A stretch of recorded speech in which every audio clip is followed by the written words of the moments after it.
सहाय्यक कामगार आयुक्त कार्यालय दमाणी नगर येथे खासदार प्रणिती शिंदे यांच्या प्रमुख उपस्थितीत माथाडी कामगारांच्या प्रलंबित मागण्या व अडचणींवर महत्त्वपूर्ण संयुक्त बैठक पार पडली। या बैठकीत सहाय्यक कामगार आयुक्त तथा जिल्हा माथाडी व असुरक्षित कामगार मंडळाचे आयुक्त निलेश येलगुंडे, उपनिबंधक सहकारी संस्था बाजार समितीचे सचिव अतुल सिंग राजपूत, अधिकारी कर्मचारी, माथाडी बोर्ड निरीक्षक यांच्यासह संघटनेचे पदाधिकारी व कामगार प्रतिनिधी उपस्थित होते। बैठकीत पुढील महत्त्वपूर्ण मागण्या व निर्णय घेण्यात आले।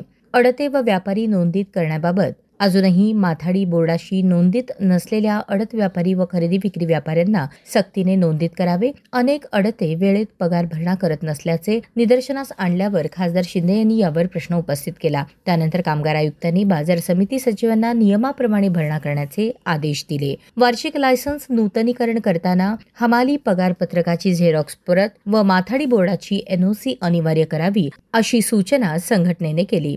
लेवी रक्कम 30% वरून 35% करण्याची मागणी करण्यात आली असून नवीन कामगार नोंदणीतील अट रद्द करण्यात आली। माथाडी कामगारांना रमाई आवास व पंतप्रधान आवास योजनेअंतर्गत घरकुल उपलब्ध करून देणे, यासाठी बाजार समितीकडील जागा उपलब्ध करून द्यावी। बाजार समिती आवारात माथाडी कामगार व शेतकऱ्यांसाठी प्राथमिक आरोग्य केंद्र सुरू करावीत। या बैठकीत घेतलेल्या निर्णयांमुळे माथाडी कामगारांच्या अनेक वर्षांपासून प्रलंबित मागण्यांच्या सोडवणुकीला दिशा मिळाली असून आगामी काळात ठोस अंमलबजावणी होण्याची अपेक्षा व्यक्त केली जात आहे।